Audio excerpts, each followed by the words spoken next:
தேவனுடைய வார்த்தை சொல்கிறது, மனுஷன் அப்பத்தினாலே மாத்திரமல்ல, தேவனுடைய வாயிலிருந்து புறப்படுகிற ஒவ்வொரு வார்த்தையினாலும் பிழைப்பான் என்று எழுதியிருக்கிறது. இதில் எழுதியிருக்கிற வார்த்தைகளை நான் விசுவாசிக்கிறேன். இயேசுவின் நாமத்தில் எல்லா நன்மைகளையும் பெற்றுக்கொள்வேன். ஆமேன். திருப்போம் 1 பேதுரு 3 அதிகாரம் 9 வசனம். தீமைக்கு தீமையையும் உதாசனத்துக்கு உதாசனத்தையும் சரி கட்டாமல் அதற்கு பதிலாக நீங்கள் ஆசீர்வாதத்தை சுதந்தரித்து கொள்ளும்படி அழைக்கப்பட்டீர்கள் என்று அறிந்து ஆசீர்வதியுங்கள். ஆமென். நீங்களும் நானும் யாருன்னு பைபிள் சொல்லுதுன்னா, ஆசீர்வாதத்தை சுதந்தரிக்கும்படி அழைக்கப்பட்டவர்கள். ஆமென். நம்மளை கர்த்தர் அழைச்சிருக்கிறாரு. எதுக்கு அழைச்சிருக்கிறாரு அப்படின்னா, அப்படியே ஒன்றுமில்லாமல் இருக்கிறதுக்காக இல்லை, எல்லாத்தையும் விட்டுட்டு அம்போன்னு வாழ்வதற்காக இல்லை, ஆசீர்வாதங்களை சுதந்தரிக்கும்படி, ஆசீர்வாதங்களை சம்பாதிக்கும்படி இல்லை, சுதந்தரிக்கும்படி. சொல்லுங்க, ஆசீர்வாதங்களை சுதந்தரிக்கும்படி என்னை கர்த்தர் அழைத்திருக்கிறார். ஆமென். அப்ப நாம என்ன பண்ணுமா, அந்த ஆசீர்வாதத்தை சுதந்தரிக்கிற ஆளா இருக்குன்னா நான் என்ன செய்யணும்னா, அவரே சொல்றார், தீமைக்கு தீமை செய்யாம, உதாசனத்துக்கு உதாசீனப்படுத்தாம, அதற்கு பதிலாக, எதற்கு பதிலாக யாராவது உனக்கு தீமை செய்தாங்கன்னா அந்த தீமைக்கு பதிலாக அவர்களை ஆசீர்வதிங்க. யாராவது உங்களை உதாசீனப்படுத்தினா அவங்களை உதாசீனப்படுத்தாம நீங்கள் அவர்களை ஆசீர்வதிங்க. ஏன் அவர்களை ஆசீர்வதிக்கணும்? நீங்க ஆசீர்வாதத்தை சுதந்தரிக்கிறவங்க. ஆமென். அப்ப தீமைக்கு தீமை செய்யாதபடி எப்போதும் நான் ஆசீர்வாதத்தை சுதந்தரிக்கிற ஆளுங்கிற எண்ணம் எனக்குள்ளார மேலோங்கும் போது, நான் எப்போதும் ஆசீர்வதிப்பதே, மற்றவர்களை ஆசீர்வதிப்பதே, ஆசீர்வாதமான வார்த்தைகளை பேசுவதே இவருடைய விருப்பமா என்ன பண்ணும்? மாறும். ஆமென். அப்ப இன்னைக்கு முடிவு பண்ணும், நான் ஆசீர்வாதத்துல வாழக்கூடிய ஆளு, நான் ஆசீர்வதிக்கப்பட்டவனா என்ன பண்றேன் இருக்கிறேன் என்று அறிந்து, அந்த அறிந்துங்கிற விஷயம் ரொம்ப முக்கியமானது. தேவனை குறித்து எதை அறிந்து கொள்கிறோமோ அதை தான் நான் பெற்றுக்கொள்ள முடியும். எதையுமே தேவனை பற்றி அறிந்து கொள்ளலன்னா நான் எதையும் பெற்றுக்கொள்ளவே முடியாது. அப்ப இந்த கால வேளையில தேவனை குறித்து நான் அறிந்து கொள்கிறேன். எப்படி அறிந்து கொள்கிறேன்? நான் ஆசீர்வாதத்தை சுதந்தரிக்கிற ஆளுன்னு சொல்லிருக்கிறாரு. அவர் சொன்னதை நான் நம்புறேன். அவர் சொன்னதை நான் நம்புறதால நான் யாரையும் சபிக்கிறது இல்லை, எல்லாரையும் நான் ஆசீர்வதிப்பேன். ஆமென். அதான் ஆண்டவர் சொல்றாரு, இஸ்ரவேலை ஆசீர்வதிப்பதே கர்த்தருக்கு எது பிரியம்? ஆசீர்வதிப்பது பிரியம். ஆமென். அப்ப நான் அவருக்கு பிரியமா எப்படி இருக்கிறது? நானும் மற்றவங்களை ஆசீர்வதிக்கணும். அப்ப நான் அவருக்கு பிரியமா இருக்கிறத நான் செய்யும் போது என் மேல அவர் பிரியமா இருக்கிறார். எத்தனை பேருக்கு புரியுது சொல்றது? அப்ப கர்த்தருக்கு பிரியமா நான் வாழணும்னா எப்படி அப்படின்னா, நான் எல்லாரையும் ஆசீர்வதிக்கணும். அப்படி எல்லாரும் நான் ஆசீர்வதிக்கும் போது கர்த்தருக்கு நான் பிரியமா இருக்கிறேன். கர்த்தருக்கு பிரியமா இருக்கும் போது கர்த்தரை என்னை எப்போதும் ஆசீர்வதிக்கிறவர் என்ன பண்றாரு? இருக்கிறார். அப்ப ஒருவரையும் நான் சபிக்க வேண்டிய அவசியம் இல்லை. சபிக்கிறதுனா நான் சொல்றது என்னன்னா, எப்பயும் பார்த்தாலும் தேவையில்லாத வார்த்தைகளை பேசுறது மாத்திரமல்ல, ஒருவரை குறித்து யாராவது ஒருத்தவங்கிட்ட சொல்லும்போது அவங்க அப்படிதான், அவங்க சரியில்லாத ஆளு தான் அப்படின்னு நீங்க சொல்றதே அது சபிக்கிறது அர்த்தமா என்ன பண்ணுது? ஆனால் சரியில்லாதவர்களா இருந்தா கூட கர்த்தர் அவர்களை நேசிக்கிறார், கர்த்தர் அவர்களை ஆசீர்வதிக்கிறார். நம்ம ஆசீர்வதிப்போம். அவங்களுக்குள்ளார ஒரு பெரிய மாற்றம் என்ன பண்ணும்? உண்டாக என்பதால நான் அறிந்து அவர்களை ஆசீர்வதிக்கிறேன். அப்ப நான் யார், என் கேரக்டர் என்னன்னு நம்ம முதல்ல புரிஞ்சுக்கணும். நீங்க யாரு, உங்களுடைய கேரக்டர் என்னன்னு புரிஞ்சுக்கணும். நீங்கள் எல்லாரும் ஆசீர்வதிக்க கூடியவர்கள். அல்லேலூயா. தத்தத்தை காணுமே. அப்ப இந்த வாக்கு தத்தத்தின்படி தான் நான் பார்க்கிறேன். அப்ப இந்த மாத வாக்கு தத்தம் என்ன? ஆசீர்வாதத்தை சுதந்தரிக்கிற ஆகஸ்ட் மாதம். இந்த மாதம் முழுக்க நான் ஆசீர்வாதத்தில் இருப்பேன். போன மாதம் என்ன சொன்னேன் ஞாபகம் இருக்குங்களா? கர்த்தர் எனக்காக யாவையும் செய்வார், செய்து முடிக்கிற தேவன். ஆமென். நம்ம சொல்லுவோம்ல, கங்கணம் கட்டிக்கிட்டு செய்வார். ஹல்லேலூயா. நம்ம சொல்ல கங்கணம் கட்டிட்டு இருக்கிறேன் அப்படின்னு நம்ம தீமைக்கு தான் பேசுவோம் மற்றவங்கள. ஆனா ஆண்டவர் எப்படின்னா, கங்கணம் கட்டிருக்காரு, நான் கண்டிப்பா உனக்காக நான் செய்வேன், செய்து முடிக்கிற தேவனா என்ன பண்றேன் இருக்கிறேன். அப்ப உறுதியா அவர் இருக்கிறார். நான் அந்த வார்த்தையை உறுதியாய் பற்றி கொள்ளும் போது, உறுதியா அதை எண்ணும் போது எனக்குள்ளார அந்த நன்மைகள் வர ஆரம்பிக்கும். என் வாழ்க்கையில பெருக ஆரம்பிக்கும். என் வாழ்க்கையில எல்லா குறைவுகளும் மாற ஆரம்பிக்கும். எத்தனை பேர் ஆமென் சொல்றது? ஹல்லேலூயா. அப்ப எனக்கு என்னுடைய வேலையே என்ன? ஆசீர்வதிப்பது. ஆமென். சொல்லுங்க பக்கத்தால பார்த்து. ஹல்லேலூயா. அதுக்காக தான் பைபிள்ல ஒரு வசனம் சொல்லி கொடுத்துருக்காங்க. ஒருத்தவங்க வீட்டுக்கு போனா எப்படி அந்த வீட்டை ஆசீர்வதிக்கணும்? உள்ள வாங்க. கர்த்தரால் ஆசீர்வதிக்கப்பட்டவர்களே உள்ளே வாரும் அப்படின்னு சொல்லும்போது யாருக்கு ஆசீர்வாதம்? உள்ள இருக்கிற எனக்கு ஆசீர்வாதம். யார் அவங்க? கர்த்தரால் ஆசீர்வதிக்கப்பட்டவங்க. அவங்க உள்ள வந்துட்டான்னு யாருக்கு ஆசீர்வாதம்? அவங்ககிட்ட என்ன இருக்குதுன்னு இல்லைங்க.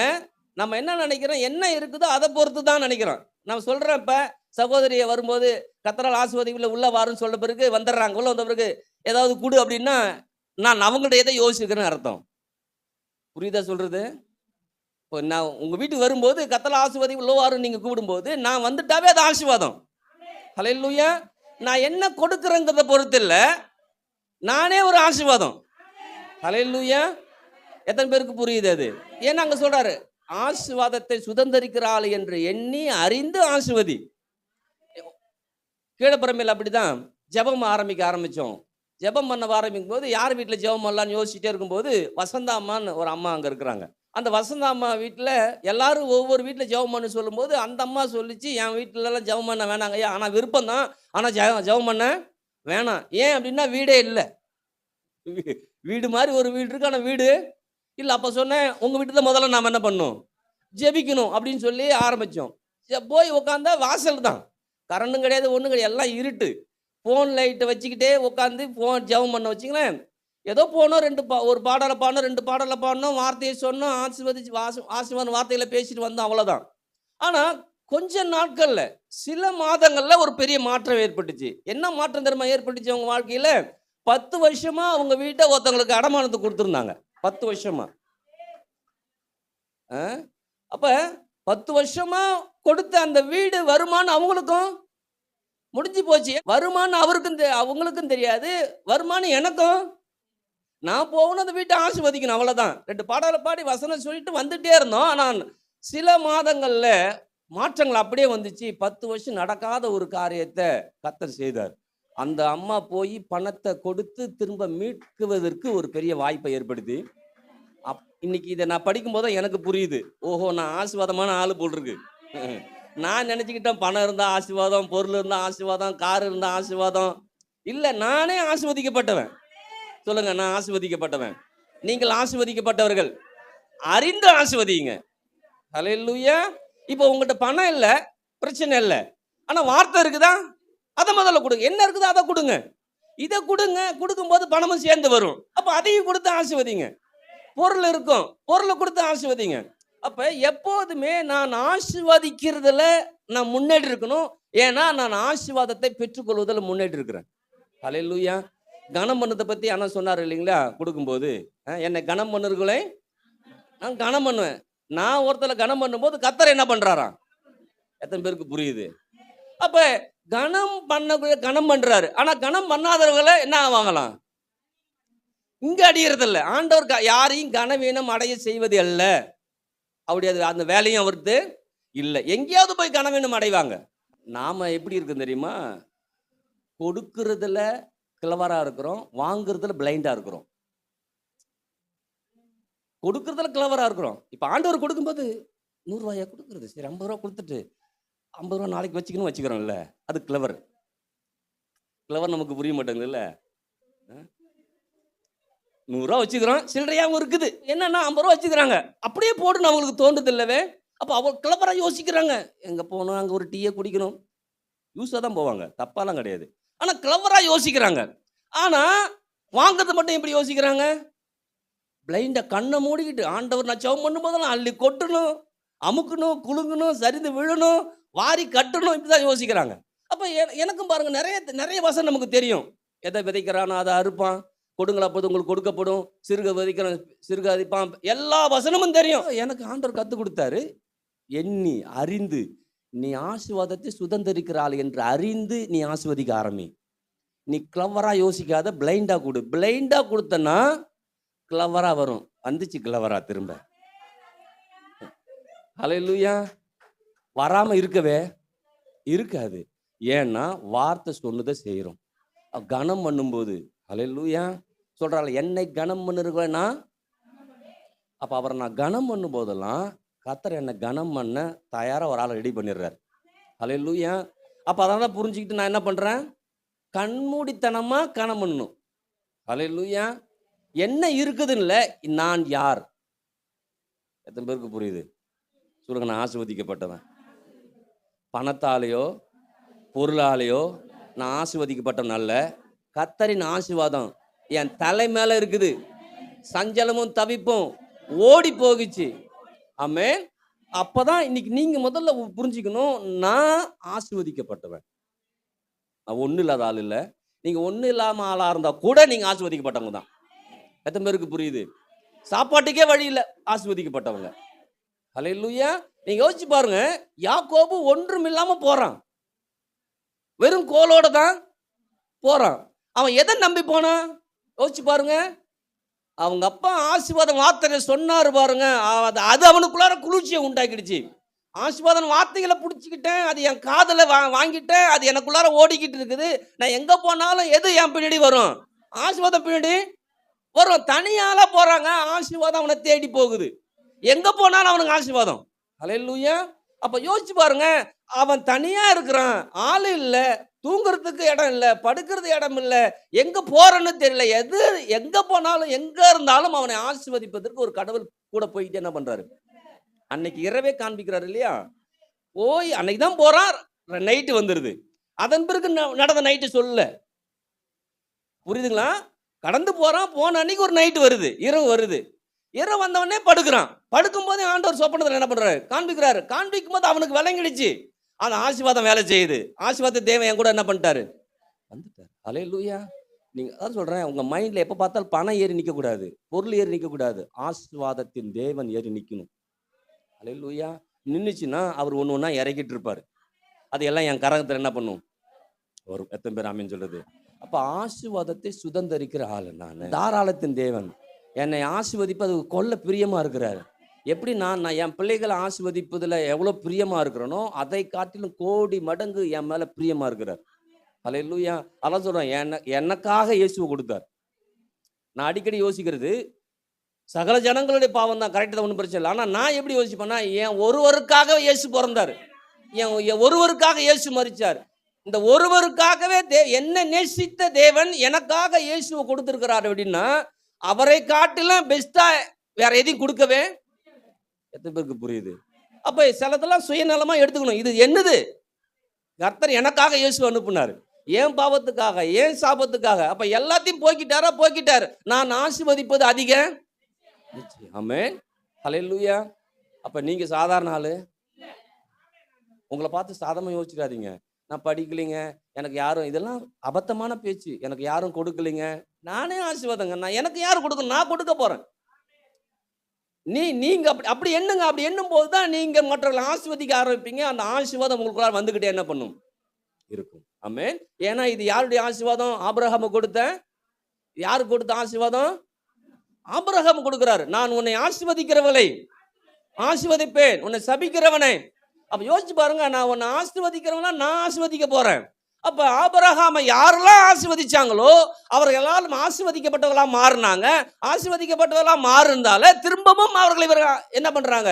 ஆபிரகாமை ஆசீர்வதிக்கிறாங்க. யோசிச்சு பாருங்க, ஒவ்வொரு முறையும் ஆபிரகாமுக்கு ஆசீர்வாதம் தான் வந்துச்சு தவிர பிரச்சனை வரல. பிரச்சனை வரும்போதெல்லாம் அவனுக்கு ஆசீர்வாதம் வரும். ஹல்லேலூயா. இப்ப நீங்க முடிவு பண்ணணும், உங்களுக்கு ஒரு பிரச்சனை வருதா, நெருக்கம் வருதா, போராட்டம் வருதா, உங்களை எதுக்குள்ளார அதை கொண்டு கத்தர் கொண்டு போவாரு? ஆசீர்வாதத்தில் கொண்டு போவார். ஹல்லேலூயா. இல்லைங்களா? லோத்துக்கும் அவனுக்கும் பிரச்சனை வரும்னு யாருக்குமே வந்துச்சே, வந்த உடனே திரும்பவும் ஆசீர்வாதத்தை கொண்டு போறாரு.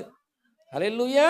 அப்ப நீங்க ஒரு பிரச்சனையை பார்க்கும்போது உங்களுக்கு தெரியணும், நான் ஆசீர்வதிக்கப்பட்டவன், அதனால என்ன ஆசீர்வாதத்துக்குள்ளதான் நடத்துவார தவிர பிரச்சனைக்குள்ளார என்ன நடத்தவே சொல்லுங்க, என்ன பிரச்சனைக்குள்ளார அவர் நடத்தவே மாட்டார்.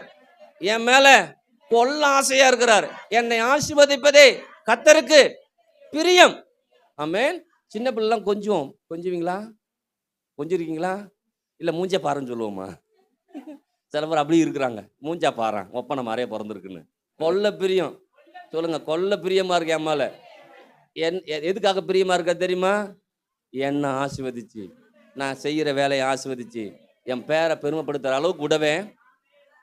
ஹல்லேலூயா. ஏன்னா எப்பயுமே அவருடைய எண்ணம் முழுக்க ஆசீர்வாதம். சொல்லுங்க, எண்ணம் முழுக்க ஆசீர்வாதம். என்னை எப்போதும் ஆசீர்வாதத்தின் வார்த்தைகளால நிரப்புவார். ஆசீர்வாதத்தின் பலனால என்ன நிரப்புவார். எல்லாமே ஆசீர்வாதம். அதான் ஆசீர்வாதம் வந்து உன்னதத்தின் ஏற்படக்கூடிய ஒரு பலன். ஹல்லேலூயா. அந்த பலனை எனக்கு கொடுத்து என்னை ஒவ்வொரு காரியத்திலிருந்து என்னை வெற்றி அடை செய்கிறார். ஆமென். எத்தனை பேர் ஆமென் சொல்றது? சரி, ஆபிரகாமுடைய ஆசீர்வாதம் என்ன ஆசீர்வாதம்? ஆண்டவர் சொல்றார் இல்லையா, ஆதியாகமம் 12ஆம் அதிகாரம் 3 7 விதமான ஆசீர்வாதம். உன்னை பெரிய ஜாதியாக்கி, உன்னை ஆசீர்வதித்து, உன் பேரை பெருமைப்படுத்துவேன், நீ ஆசீர்வாதமாய் இருப்பாய், உன்னை ஆசீர்வதிகளை ஆசீர்வதிப்பேன், உன்னை சபிக்கிறவனை சபிப்பேன், பூமியில் வம்சங்கள் எல்லாம் உனக்குள்.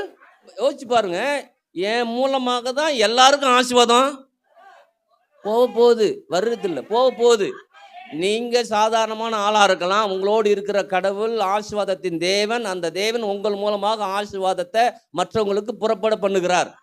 ஹல்லேலூயா. எத்தனை பேர் ஆமென் சொல்லுது? அப்போ ஒவ்வொரு சேனலா கத்த திறக்கிறார். அப்ப ஆசீர்வாதமான மழை இப்படிதான் என்ன பண்ணும், அடிச்சு வெள்ளம் போல என்ன பண்ணும், போய்கிட்டே இருக்கும். ஹல்லேலூயா. நீங்கள் அடுத்தவர்களுக்கு ஆசீர்வாதமா இருக்கக்கூடிய வாய்க்காலா நீங்க இருக்கணும். தேய்க்க வைக்கிற ஆளா இருக்கக்கூடாது. தேய்க்க வைக்கிற ஆளா தேய்க்க வச்சு கொஞ்சம் முண்டி குடிச்சிக்கிங்க, ஆனால் கொஞ்சம் திறந்து விட்டுருங்க. ஆனால் பிடிச்சி ஒரு டேமை வட்டு தேய்க்க வச்சிடாதீங்க.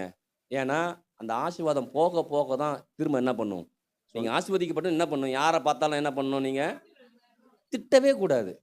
என்ன பண்ணக்கூடாது, என்ன பண்ணும், நான் தான் சொன்னேன், நல்லா இருந்துட்டு போ, நல்லா இருந்து தொலைஞ்சு போ, ஏதாவது பேசுமே தவிர நீ உருப்படாமல் போ அப்படின்னு ஏன் சொல்லக்கூடாது? அழைப்பு அது இல்லை. டாக்டர் இருக்கிறாரு பாருங்க, டாக்டர்னு ஒரு அழைப்பு இருக்குது இல்லைங்களா? அந்த டாக்டர் அவர் டியூட்டிக்கு போயிட்டாருன்னா, வரவன் ஏழையா இருக்கலாம், பணக்காரனா இருக்கலாம், சின்னவனா இருக்கலாம், பெரியவனா இருக்கலாம், எவ்வளோ பெரிய நோயா இருக்கலாம், சாக போற நிலைமையா இருந்தாலும் அவர் எப்படியாவது அவரை என்னதான் பண்றாரு, அவரை உயிரை கொடுத்து, அவர் உயிரை கொடுத்து இல்லையா, சாப்பிடாம கொள்ளாம எப்படியாவது அவனை எப்படியாவது மேல வந்து பிழைக்க வைக்கிற அளவுக்கு விடவேன். ஏன் அப்படி அழைப்பு அப்படிப்பட்டது. அவர் வந்து இவன் ஏழையா, செக் இவனை விட்டுரு அப்படி சொல்லவே, அப்படி விட்டாருன்னா அவர் அழைப்பு தெரியல அர்த்தம். புரியுதுங்களா? அப்ப அவர் என்ன பண்றாரு, தன்னால எவ்வளோ முடியுமோ அவ்வளோ முயற்சி பண்ணி ஒரு மனுஷன் என்ன பண்றாரு, ஏன்னா அது அழைப்பு. ஹல்லேலூயா. அதை தெரிஞ்சுக்கிறாரு, இந்த அழைப்பு அவர் தெரிஞ்சுக்கிறாரு, அதனால அதுல உறுதியா இருக்கிறாரு. எல்லாரும் சாகாம உயிரோட என்ன பண்றாங்க, வந்துடுறாங்க. இன்னைக்கு நாம நல்லா புரிஞ்சுக்கணும், நான் முன்னேறுவதும் முன்னேறாதும் என்கிட்ட தான் இருக்குது, ஆண்டவர்கிட்ட இல்லவே. அவர் என்னை ஆசீர்வதிச்சு வச்சுட்டாரு, நான் ஆசீர்வாதமா இருக்குன்னு விரும்புறாரு. அதனால நான் ஆசீர்வாதத்து வார்த்தை என்ன பண்ணும், பேசணும். ஹல்லேலூயா. மகளே, நீ கோடா கோடியாக எத்தனை பேர் உங்க வீட்டில் சொன்னீங்க, ஆபிரகாம் வந்து பூமியில் உள்ள வம்சங்கள் எல்லாம் வம்சத்துக்கு வம்சமா ஆசீர்வதிக்கப்படும் நினைக்கிறாரு. அந்த வம்சத்துல நாம இருக்கிறோம். வம்சமா ஆசீர்வதிக்கப்படுது இல்லையா, அந்த வம்சத்துல நாம இருக்கிறோம். ஆபிரகாமுடைய வம்சத்துல தான் ஈசாக்கு யாக்கோபு பிறந்து 12 கோத்திரமாயி அதுல இயேசு கிறிஸ்து ஒரு வம்சத்துல வராரு இல்லையா. அந்த இயேசு கிறிஸ்து நான் விசுவாசிக்கும் போது நான் எந்த வம்சத்துல போய் நான் சேர்க்கப்படுறேன், ஆபிரகாமுடைய வம்சத்துல போய் சேர்க்கப்படுறேன். ஹல்லேலூயா. அப்ப ஆபிரகாமுடைய வம்சம் சேர்க்க போனா ஆசீர்வாதம் என்ன பண்ண வந்துகிட்டே தான், என் தலையெழுத்தே அதான். உங்களுக்கு கொஞ்சம் புரியுதான்னு தெரியல, ஒன்றும் எல்லாமே குறுகுறுன்னே பார்க்குறீங்க. வேற ஏதாவது மாற்றுவீங்கன்னு நினைக்கிறீங்களா? நான் டாபிக் மாற்றுறதாவே இல்லை, வேற ஒன்று சொல்லலாம்னு நினைச்சேன், விடுறதா இல்லை. ஏன்னா நான் யாருன்னு எனக்கு தெரியாம நான் வாழ்ந்துட்டேன்னா நான் அந்த எந்த நன்மையை பெற்றுக்கொள்ளவே முடியாது. ஹல்லேலூயா. நீங்கள் நிறைய டாக்டரை பார்க்குறீங்க, சும்மா சாதாரண செஞ்சுட்டு போவான் தெரியுங்களா. சார் பார்த்தேன் சார், முடியல சார் போவாங்க. ஆனால் சில பேர் இருக்கிறாங்க, முயற்சி பண்ணி எப்படியாவது அந்த பேஷண்ட்டை உருவாக்காம விடவே மாட்டாங்க. நீங்க நல்லா தெரிஞ்சுக்கணும், என்னுடைய அழைப்பே என்ன, ஆசீர்வாதத்தை சுதந்திரிக்க அழைப்பு. நான் சுதந்திரிக்க எப்படி சுதந்திரிக்கிறது, மற்றவங்களை ஆசீர்வதிக்கும் போது நான் சுதந்திரிப்பேன். ஹல்லேலூயா. எத்தனை பேர் ஆமென் சொல்றது?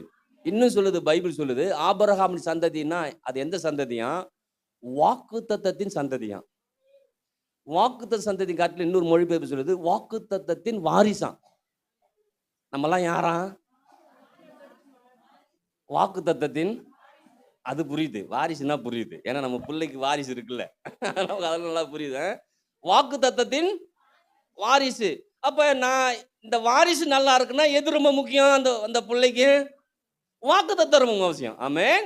அப்ப ஆபிரகாம் வாக்குத்தத்தத்தை விசுவாசிச்சான்.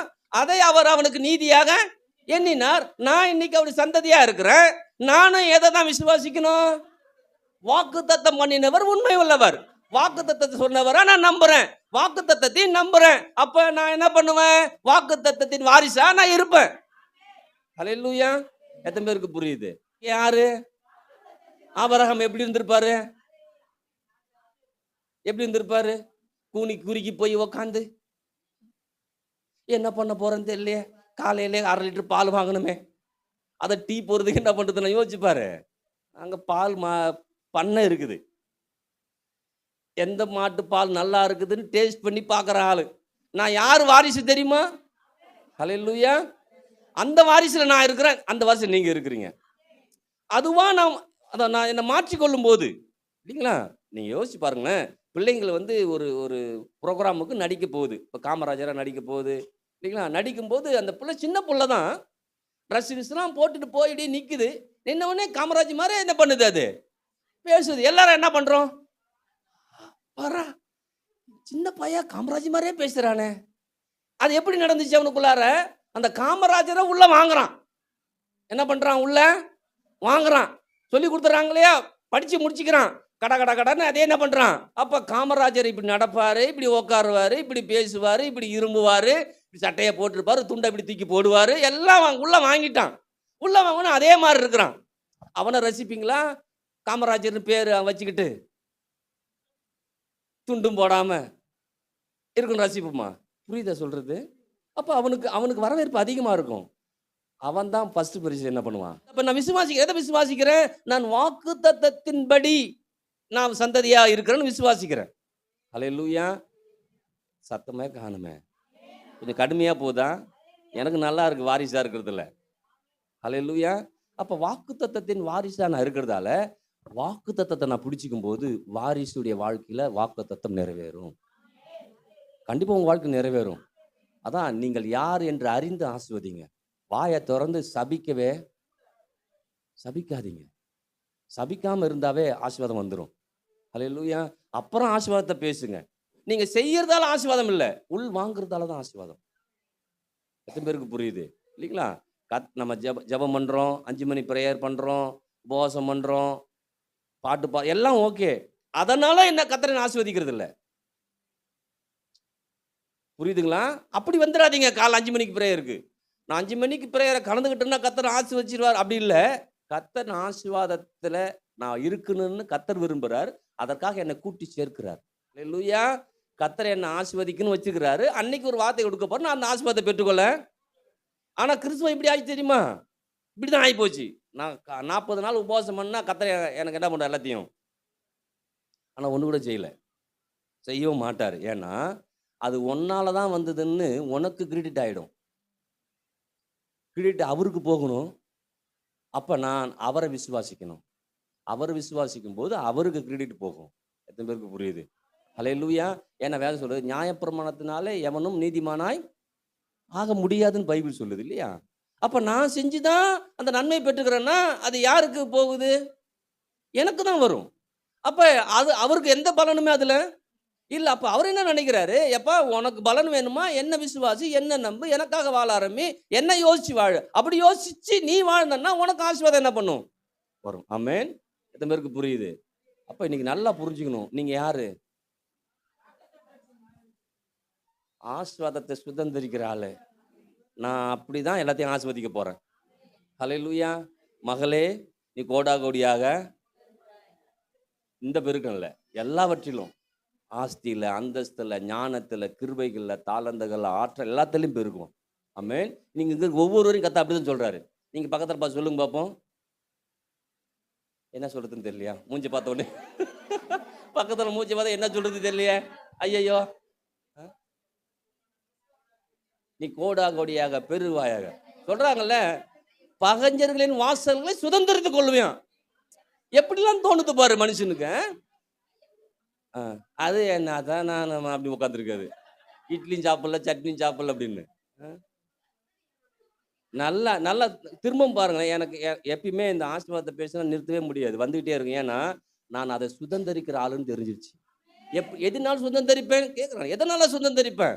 வார்த்தையை சொல்லி சொல்லி தான் நான் சுதந்தரிக்கேன். இன்னைக்கு நீங்களும் நானும் எப்படி சுதந்தரிக்கிறது? நான் சொல்லி சொல்லி பேசி பேசி தான் சுதந்தரிக்கிறேன். ஹல்லேலூயா. அதான் அந்த வார்த்தை தேனிலும் இன்னைக்கு பேச பேச தேவனுடைய வார்த்தை பேச எப்படி இருக்குது? உங்களுக்கு எப்படி இருக்குது? உண்மையை சொல்லணும். எப்படி இருக்குது? இனிக்குதா கசக்குதா? கசக்குனா கசந்து தான் இருக்கும் வாழ்க்கை. இனிச்சான்னா வாழ்க்கை இனிமையா மாறிடும். ஆமென். அப்ப கசந்து போன வாழ்க்கையும் இனிமையாய் மாற்றக்கூடிய வார்த்தை. அந்த வார்த்தைக்கு வாரிசா நீங்க இருக்கிறீங்க. ஹல்லேலூயா. அப்ப அந்த வார்த்தைக்கு வாரிசா இருக்கும்போது அந்த வார்த்தை எனக்கு என்ன கேட்டாலும் செய்துக்கிட்டே என்ன பண்ணும்? இருக்கு. நான் சொல்ல சொல்ல அது செய்து கொண்டே என்ன பண்ணும்? இருக்கும். அப்ப வார்த்தை அதான் சொல்றாரு, வெறுமையாய் திரும்பாது. திரும்பவே திரும்பாது. அது அனுப்பின காரியமாகும்படி வாய்க்கும். வாய்க்க பண்ணுகிற வார்த்தை. அதான் எல்லாரையும் ஆசீர்வதிங்க. சொல்லுங்க, நான் சபிக்கவே மாட்டேன். நான் சபிக்கவே மாட்டேன். சபிக்கிற எண்ணம் வந்துச்சுன்னா மூடிக்குவேன். அப்படி மூடிட்டாவே நிறைய பேருக்கு ஆசீர்வாதம் வந்துடும். எதால ஆசீர்வாதம் போகுது? அதனால வாயை மூடிட்டு ஆசீர்வாதம் என்ன பண்றோம்? வந்துடும். முடியலனாலும் வாயை என்ன பண்ணிக்கணும்? மூடிக்கிட்டு ஆசீர்வதிப்பதான் என் வேலை. நான் ஆசீர்வதிக்க போறேன். என் அழைப்பு எனக்கு தெரிஞ்சிருச்சு. வக்கீல அது தெரியும். வக்கீலை பத்தி பாருங்க. மோசமான ஆளாவது என்ன பண்ணுவாங்க? வக்கீல் வாதாட்டி எப்படியாவது உங்களை ஜெயிக்க. ஏன்? அவருக்கு தெரியுது நான் யாரு. ஹல்லேலூயா. நீதிபதி சரியான தீர்ப்பு கொடு. ஏன்? அவருக்கு தெரியுது நான் யாருன்னு. அப்ப அவர்களுக்கு அதது தெரியும் போது அதது நன்மைகளை தேசம் பார்த்து கொண்டு இருக்கிறது. ஹல்லேலூயா. அப்ப இன்னைக்கு யோசிச்சு பாருங்க, இந்த தேசத்துல நான் இருக்கிறேன். நான் எந்த தேசத்துல இருந்தாலும் எந்த ஊர்ல இருந்தாலும் நான் யார் என்பதை நான் எந்த அளவுக்கு புரிந்து கொள்கிறேனோ அந்த அளவுக்கு நான் ஆசீர்வதிக்கப்பட்டவனா என்ன பண்ணுவேன்? ஆமென். ஹல்லேலூயா. அவ்வளவுதான். சண்டை பத்தி எல்லாம் பைபிள் சொல்லுது இல்லையா? கோவப்பட்டாலும் பாவம் செய்யாம இருக்குது. அப்புறம் என்ன வரும்? டென்ஷன் ஆகாம இருக்கவே முடியாது. டென்ஷன் வரும். அப்போ போய் நீ சாபத்தை பேசுறாத. அப்பையும் டென்ஷன் ஆனாலும் எதை தான் பேசணும்? ஆசீர்வாதத்தை தான்.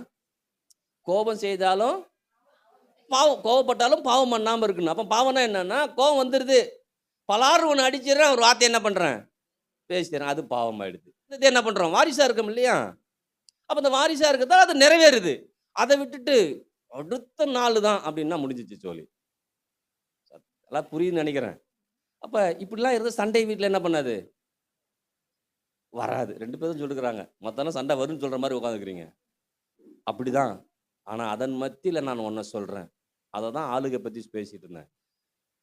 எல்லாருக்கும் தெரியும் கடல் கொந்தளிக்குது, நிறுத்தப்பட முடியாதுன்னு, காற்று நிறுத்தப்பட முடியாதுன்னு. ஆனால் நின்றுச்சே. எப்படி நின்றுச்சு?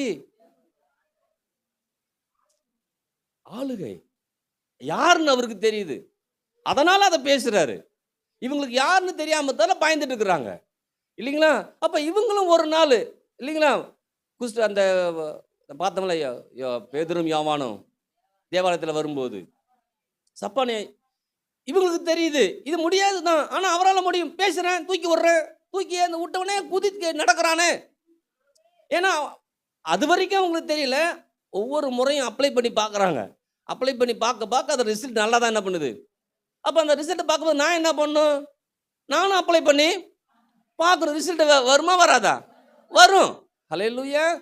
இப்படி தான் நம்ம வாழ்க்கையை ஆசீர்வாதத்துக்குள்ளார செலுத்தணுமே தவிர, எப்போ பார்த்தாலும் சாபத்தின் எண்ணெயும் பிரச்சனை எண்ணெயும் கஷ்டத்தின் எண்ணமும் இருந்து இருந்து இருந்து உங்களை உருக்கி ஓட ஆக்கக்கூடாது. எப்பயுமே முடிவு பண்ணிக்கணும், நான் ஆசீர்வாதத்தை நான் எல்லாரையும் ஆசீர்வதிப்பதற்காக. ஆபிரகாம் அன்னைக்கு இந்த சுவிசேஷமா ஆண்டவர் அவனுக்கு அறிவிச்சுட்டாராம். நீ சகல ஜாதிகள் எல்லாம் வருவாங்களப்ப, எல்லாத்துக்கும் உன் மூலம் தான் ஆசீர்வாதம் போகும்போதுன்னு ஆண்டவர் சொன்னது. ஆசீர்வாதமா இருப்பேன்னு சொன்ன மாதிரி தெரிஞ்சு நமக்கு. ஆனா புதிய ஏற்பாடு சொல்லுது, சுவிசேஷமா ஆபிரகாம் முன்னே அறிவிச்சுட்டாராம். முன்னே அறிவிச்சதால ஆபிரகாம் தெரிஞ்சிருச்சான். அதனால அவர் யாரையும் சபிக்கலையும் ஆசீர்வதிச்சுட்டே இருந்தாராம். அப்ப யோசிச்சு பாருங்க, அந்த மாதிரி ஆளை இன்னைக்கு உங்களை செலக்ட் பண்ணிருக்கிற ஆண்டவர். ஆபிரகாம் நீ செலக்ட் பண்ண மாதிரி இப்ப உங்களை செலக்ட் பண்ணிருக்கிற ஆண்டவர். எப்பா நீ புரிஞ்சுக்க, உனக்கு சுவிசேஷம் பாவத்துக்கு அதாவது பாவம் போக்குறது சபை போக்குறது மாத்திரம் இல்லப்பா, நீ ஆசீர்வதிக்கப்பட்டவன் என்பது ஒரு சுவிசேஷம். அநேகருக்கு ஆசீர்வாதம் இருக்க போதுங்க உனக்கு சுவிசேஷம்.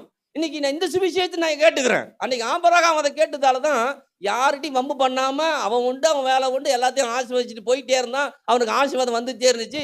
அவனுக்கு மாத்திரமா சந்ததிகளை வந்து கொண்டே இருந்துச்சு. இன்னைக்கு நானும் யாராவது பிரச்சனை பண்ணா அது என் வேலை இல்லப்பா, நான் எல்லாரும் ஆசீர்வதிக்கிறேன். ஒருவேளை பிரச்சனையா இருந்தா கூட அந்த பிரச்சனையின் மத்தியில நான் ஆசீர்வதிக்கிறேன். அப்படி ஆசீர்வதிக்கும் போது நான் போய்கிட்டே இருப்பேன். எனக்குள்ளார ஆசீர்வாதம் என்ன பண்ண வந்துகிட்டே எத்தனை பேருக்கு புரிஞ்சிச்சு? ஹல்லேலூயா. அப்ப அத அன்னைக்கு ஆபிரகாமு தெரிஞ்சதால இல்லைங்களா, சகல ஜாதிகள் நீ ஆசீர்வதிக்கப்பட்டிருப்பா உன் குடும்பத்துக்குள்ளார அப்படிலாம் சொன்ன உடனே ஆபிரகாம் புரிஞ்சிச்சு. ஓஹோ, நான் வேற ஆளு போல் இருக்கு, நான் வேற ஆளா நான் இருக்க போறேன். இதே உலகத்தை தான் இருந்தாரு ஆபிரகாம், வேற உலகத்துல இல்லை. ஆபிரகாம் பிறகு இந்த உலகம் அழிஞ்சிட்டு அப்புறம் வரல.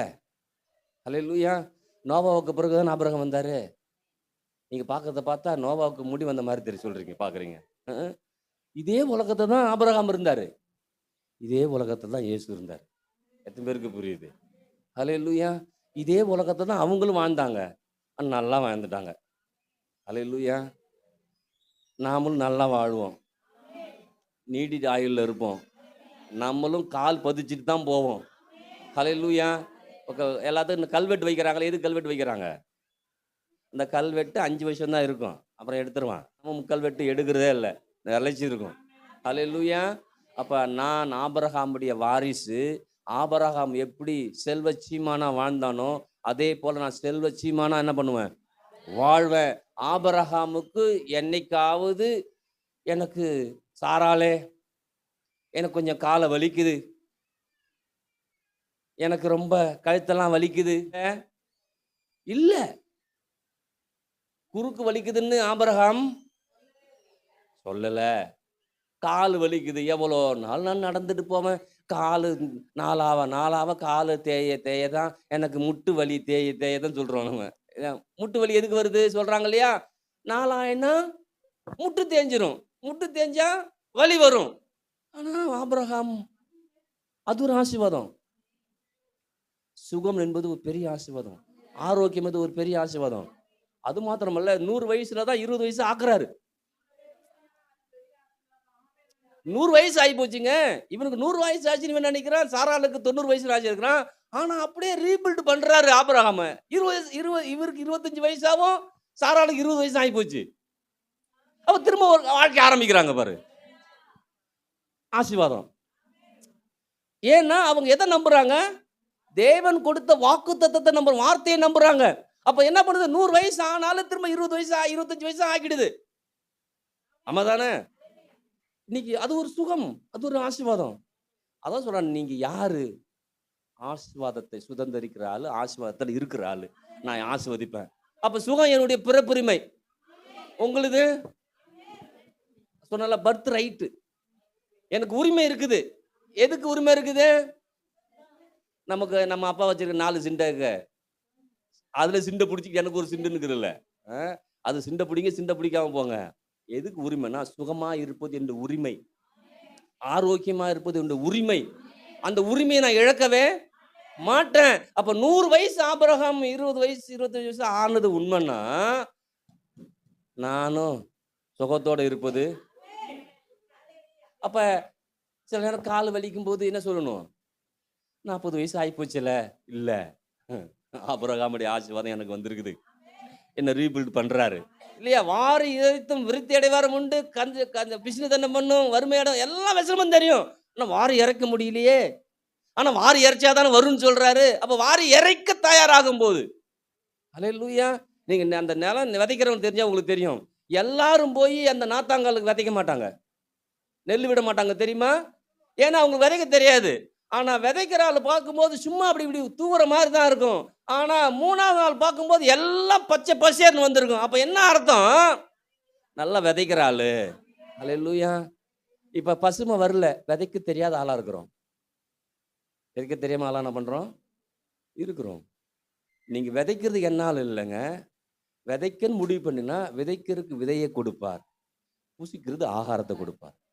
ஹல்லேலூயா. அங்கே ஒரு டிஃபைன் பண்ணி தான் உங்களுக்கு கொடுப்பாரு. இது விதைக்கிறதுக்குப்பா, இது புசிக்கிறதுக்குப்பா, இது விதைக்கிறதுக்குப்பா, இது புசிக்கிறதுப்பா. ஆமென்.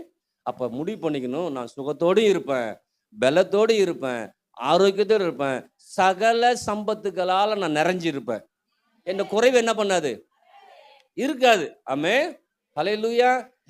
10 ஆடு 100 ஆடு என்ன பண்ணும், இருக்கும். என்ன சத்தத்தையே காணுமே. ஆபிரகாம் 3 பேர் வராங்கல்ல, கொஞ்சம் மரத்துல அமர்ந்துருங்க, உங்களுக்கு சாப்பாடு ரெடி பண்றேன். போன உடனே ஒரு இளங்கண்ணு அடிக்க சொல்றாரு. நமக்கு ஒரு சின்ன கோழி குஞ்சு கூட இருக்க மாட்டேங்குது. அப்படி கேட்டாலும் பிடிக்க முடிய மாட்டேங்குது. ஆனா ஏன்னா நான் அதெல்லாம் விசுவாசிக்கல, அதெல்லாம் நம்பல, வேற ஒண்ணும் கிடையாது. ஆனா இன்னைக்கு அதை நம்புங்க, அதை விசுவாசிக்க ஆரம்பிங்க. அதற்குரிய வழிகளை கர்த்தர் திறப்பார். அல்லேலூயா. எந்த ஆடு நல்ல ஆடா போடலாம் கிறிஸ்துமஸுக்கு பிரியாணி. அந்த கடைசியா ஒரு ஆடு இருக்கு, அத இல்ல நல்லதா போடுப்பா அப்படிங்கிற அளவுக்கு கர்த்தர் நடத்தணும். பெஸ்டா போடும்போது பெஸ்டா என்ன பண்ணும், சத்தத்தையே காணோம். சரி விட்டுறேன், சீக்கிரம் விட்டுறேன். ஆசீர்வாதத்தை சுதந்திரிக்கிற ஆளு நான். ஆசீர்வாதத்துல இருக்கிறேன், நான் ஆசீர்வதிக்கப்பட்டவன். என் தலையெழுத்தே என்ன தெரியுமா, ஆசீர்வாதம்.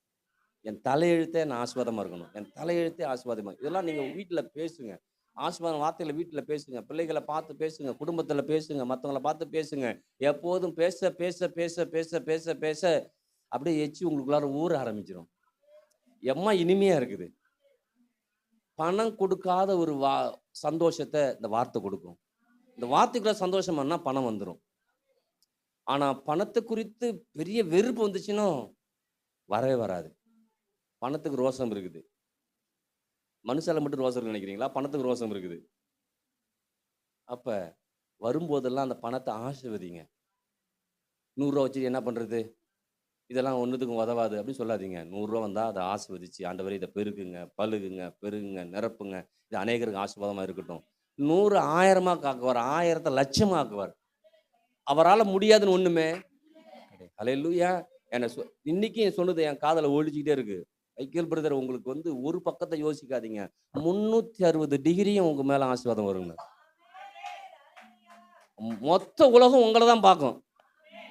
மொத்த உலகமும் 360 டிகிரியில இருந்து உங்களுக்கு ஆசீர்வாதம் வரும். நீங்க ஒரு பக்கமா யோசிச்சிருக்காதீங்க. ஒரு பக்கம் யோசிச்சுன்னா அந்த பக்கம் வராது. நீங்க 360 பக்கம் டிகிரியிலையும் உனக்கு ஆசீர்வாதம் என்ன பண்ணும்? எத்தனை பேருக்கு புரிஞ்சிச்சு? கண்டிப்பா வரும். ஹல்லேலூயா. எங்க இருந்தாலும் நம்மளை ஆசீர்வதிக்க கர்த்தர் போதுமானவராய் இருக்கிறார். ஊர் பிரச்சனை இல்லை, உலகம் பிரச்சனை இல்லை, வீடு பிரச்சனை இல்லை, எதுவுமே நமக்கு பிரச்சனை இல்லை. அப்ப ஊருக்கு தகுந்தாற் போல வாழாதீங்க. ஊருக்கு தகுந்தாற் போல வாழாதீங்க. கிராமத்தெல்லாம் அப்படிதான் இருக்கிறாங்க. பணம் இருக்குன்னு சொல்லிட்டாவே போச்சு, நகை இருக்குன்னு சொல்லிட்டாவே போச்சு. ஐயோ நாடகம் வாங்க வந்துடும்னு எங்க ஒன்றும் இல்லை அப்படின்னு தான் சொல்லி பழகிட்டாங்க. இருந்ததெல்லாம் போயிட்டு இருக்குது. மற்றவங்களுக்காக வாழாங்க. கர்த்தருக்காக வாழ ஆரம்பிங்க. கர்த்தருடைய வார்த்தையை சொல்லி வாழ ஆரம்பிங்க. கர்த்தர் உங்களை ஆசீர்வதிக்க போதுமானவராய் இருக்கிறார். எழுந்திருக்கலாமா?